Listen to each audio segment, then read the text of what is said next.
Soy periodista.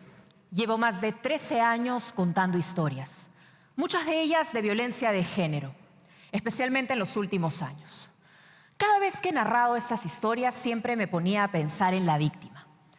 ¿Cómo luce una mujer maltratada? Y los invito a que me acompañen en ese ejercicio. Traigan a su mente la imagen de esa víctima. ¿Cómo luce? ¿Cómo es? No tiene autoestima, no sabe poner límites, no tiene un puesto de poder, no es líder, muchas veces no tiene estudios, gana muy poco dinero o depende totalmente de su pareja. No dice lo que piensa, es callada, tímida. Su madre de todas maneras también ha vivido la violencia, por eso lo aprendió. Necesita al final que la protejan, que la salven, que la rescaten. Cada vez que la vemos no podemos más que sentir compasión. Yo creo que el ejercicio nos ha servido para darnos cuenta que compartimos la misma idea. Ese es el estereotipo delineado alrededor de la víctima. Yo lo entendía así. Sin embargo, hace 2 años, yo fui víctima de violencia de género. Pero no entendía por qué. Yo era diferente. No soy sumisa, no tengo baja autoestima. Siempre me he visto al espejo y me he visto hermosa. Soy grandota, mido 1,77 sin tacos. Soy más alta no solo que la mayoría de mujeres, sino de hombres de este país. Hablo fuerte, tanto así que mucha gente cree que cuando le hablo le estoy gritando. No me parezco en nada a esas mujeres que aparecen en la televisión. 27 meses atrás yo me senté en una comisaría y le dije a la policía: vengo a poner una denuncia por maltrato físico y psicológico. Esa frase lo cambió todo, porque fue en ese momento donde todo se hizo realidad. Le estaba contando a la autoridad que me habían tratado de matar, yo que salía en televisión. Ese debate entre lo que yo veía y lo que se me estaba pasando me atormentaba. Lo había vivido, por lo que sabía que era cierto, pero sentía como un cortocircuito. Y por eso les quiero replantear la pregunta que hice al inicio. ¿En qué me parecía yo? ¿En qué te pareces tú? A todas esas víctimas de las noticias o de la ficción. Pero esa duda que tenía en mi cabeza, eso de no verme como una víctima, no solo era mía, lo mismo le pasaba a la sociedad. Soy una figura pública. Mi denuncia llegó a los medios de comunicación. Me volví trending topic. ¿Y saben qué fue lo más terrible? Que todos esos temores que yo sentía, esa inseguridad de llamarme víctima, de reconocerme como una y de saberme vulnerable, eran las mismas que compartían muchísimas personas. ¿Hubo empatía? Sí, pero también muchísimo escepticismo. Lorena Álvarez, víctima de violencia. El economista le pegó a la periodista. La trataron de ahorcar. Fue muy fácil no creerme. De pronto salían conductores, periodistas, políticos, psicólogos a desacreditarme como víctima, a negar que lo que yo estaba denunciando había ocurrido.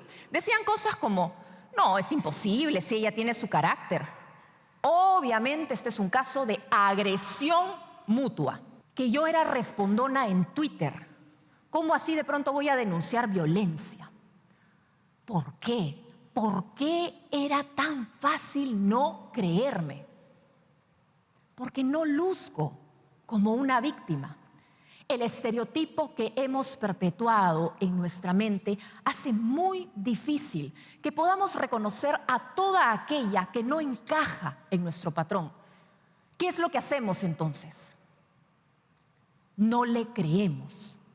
Hemos desarrollado una suerte de manual inconsciente que marca las características de esa buena víctima. Todas las demás no existimos porque al negarlas, las estamos invisibilizando.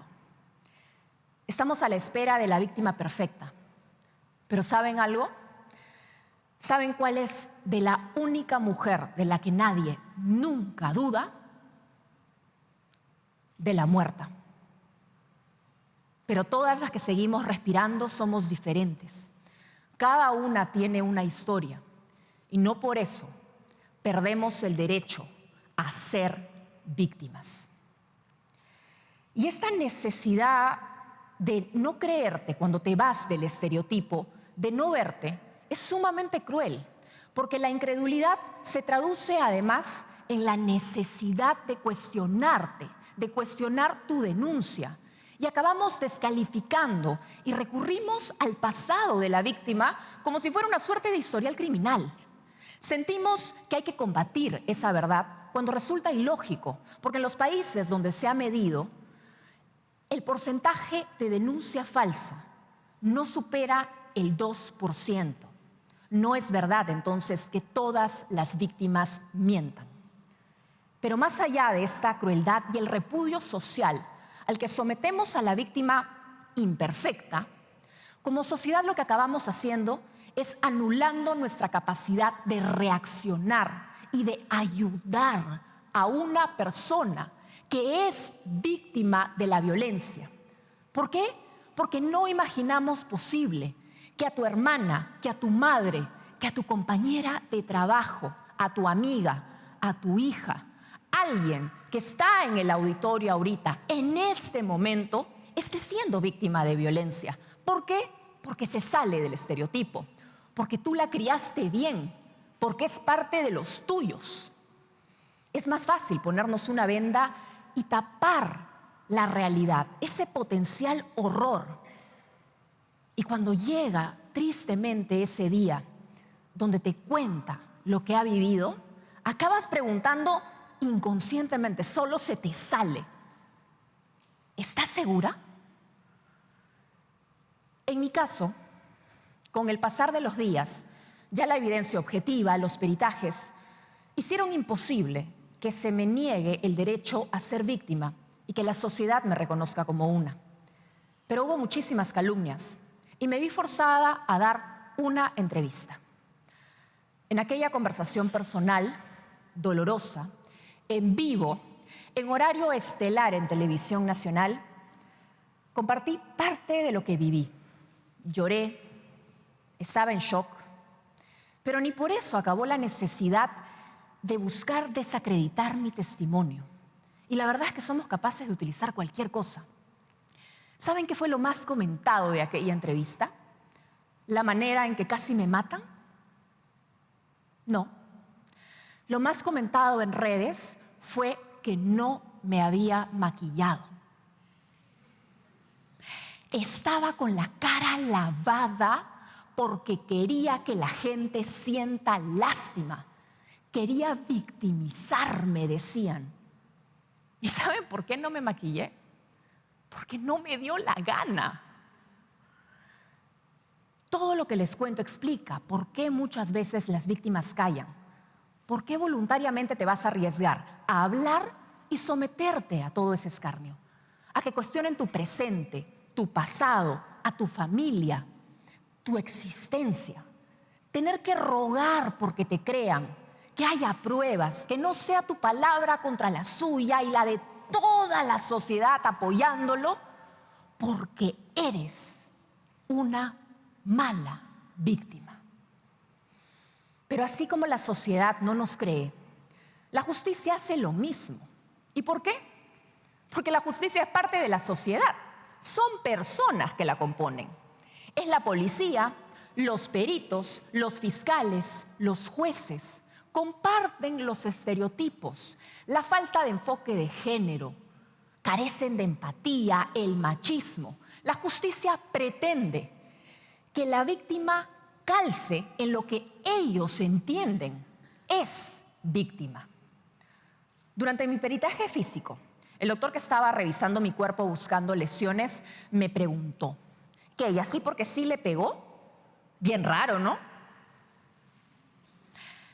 La conclusión fue Un golpe en el cráneo producto de un objeto contundente. Pero yo sentía que lo que estaba buscando era una justificación al golpe. El sistema de justicia acaba comportándose como un agresor porque te maltrata y sin compasión te obliga a aguantar, buscando defender tu verdad, buscando que tu agresor pague. Y de pronto pasan cosas insólitas.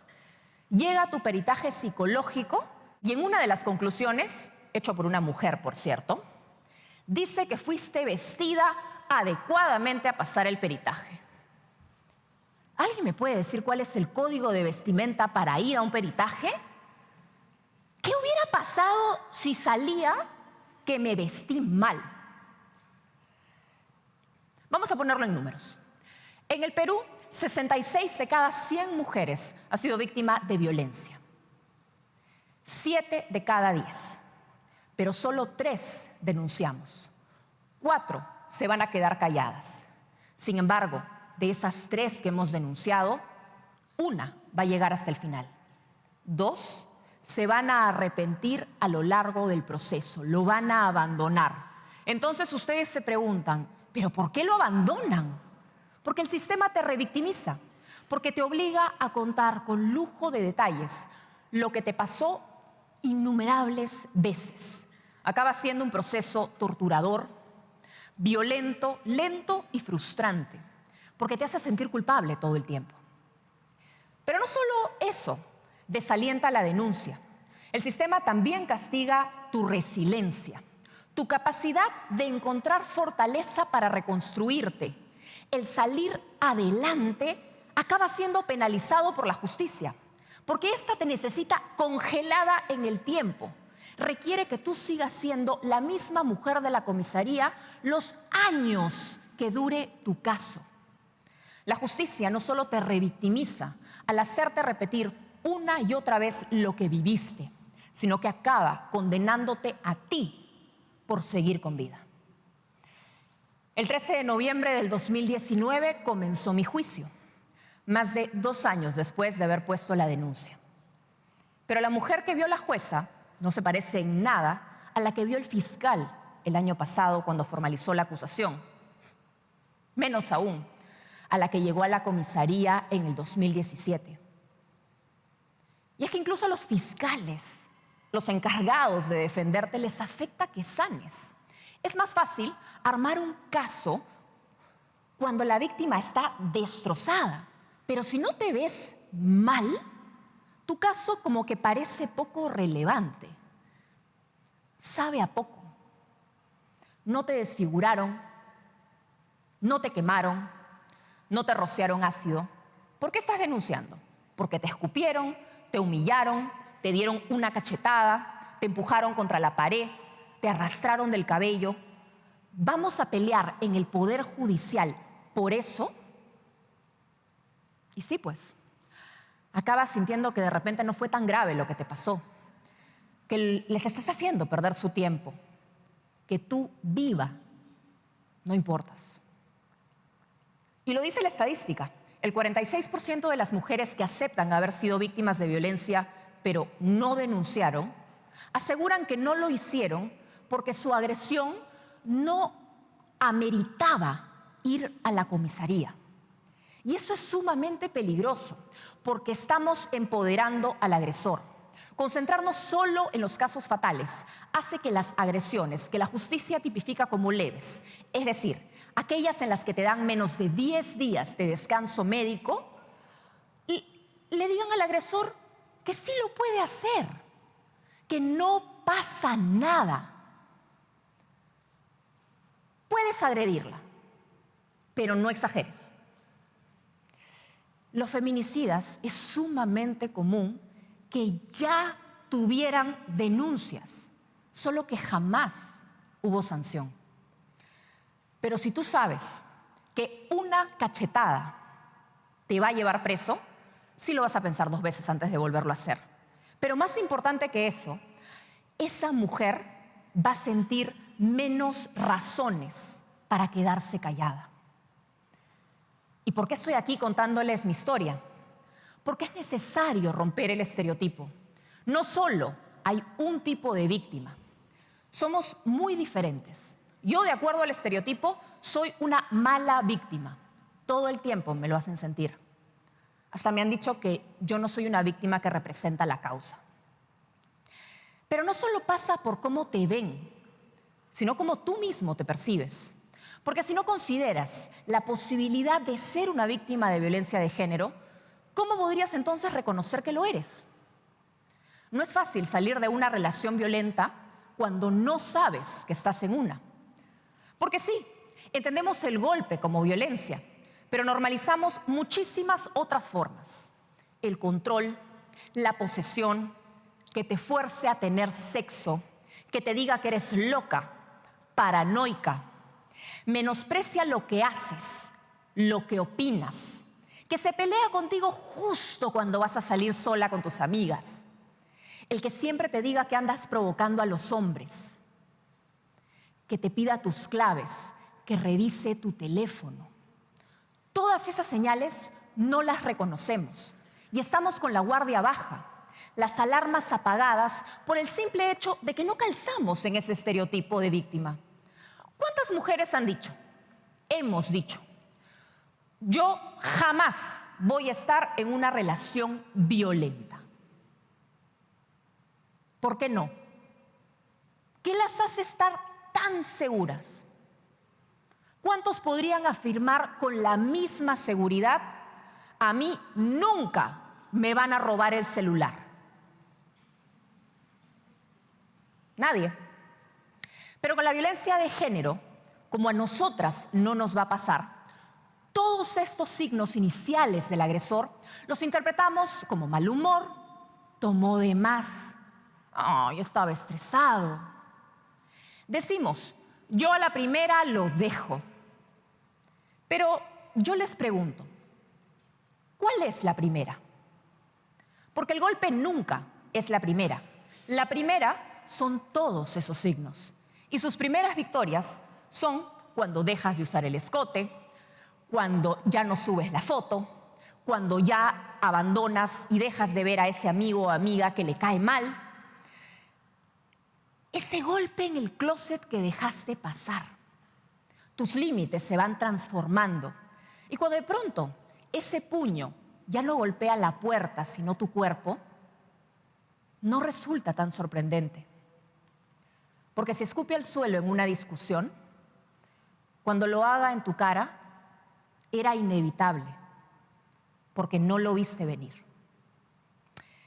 Eso de a la primera lo dejo no es real, porque ni siquiera sabemos identificar cuál es la primera.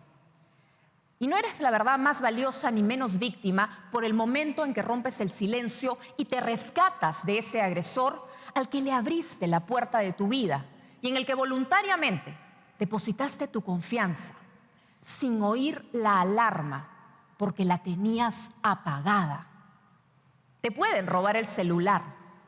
Por eso, cuando lo sacas en la calle o no lo sacas, es porque lo estás cuidando. Pero como tú no puedes ser víctima de violencia de género, no te estás cuidando. Tú que me estás viendo ahorita, me escuchas y dices, no hay forma, a mí jamás me va a pasar. En lo que va del año en el Perú, ya se han registrado más de 130,000 denuncias. Y no nos olvidemos que de esas 7 víctimas que les conté al inicio, solo son 3 las que han denunciado. ¿Dónde están esas miles de mujeres calladas? Porque así como no hay un solo perfil de víctima, tampoco hay un solo perfil de agresor. Pero, ok, vamos a imaginar que la sociedad sí nos ha creído, la justicia nos ha creído, nos reconocen como víctima. ¿Saben qué pasa? Se vuelve el resumen de tu vida. Pongan Google, pongan mi nombre. Hay más notas sobre mi denuncia que de mi trabajo. He estado en los funerales de Hugo Chávez en Venezuela, en el terremoto en Pisco, en La Haya cubriendo el diferendo marítimo entre Perú y Chile. He entrevistado a Enrique Iglesias, a Andrea Bocelli. Narré que Perú regresaba al Mundial después de 36 años. Pero mi relevancia profesional para algunos es que soy la periodista que fue víctima. Ya he publicado 2 libros sobre violencia de género. Estoy preparando el tercero. Y cuando salió el primero, volvieron los críticos. Resulta que quiero lucrar con mi historia. No estoy lucrando, la estoy utilizando para ponerle rostro a un problema que afecta a millones de mujeres en todo el mundo. Porque creo que es muy importante que las que hemos sido víctimas y que podemos contarlo, lo hagamos. Porque muchas no lo vimos venir y podemos ayudar a despertar las alertas. Si tú eres una mujer exitosa, percibida como poderosa, como fuerte, empoderada, también puedes ser una víctima. Si estoy aquí parada y logro que con lo que estoy diciendo una mujer se dé cuenta que está conviviendo con un agresor y lo denuncie, que lo deje, ha valido la pena. Porque hemos construido un perfil tóxico de la víctima que nos anula para protegernos, pero además nos anula como sociedad para tomar acción. Si yo estoy aquí, es porque soy una sobreviviente y estoy en la obligación de pasarles el mensaje. La mujer que está a tu lado puede ser una víctima. Alguien de tu familia, de tu trabajo, tus amigas, pueden ser víctimas. Tú puedes ser una víctima.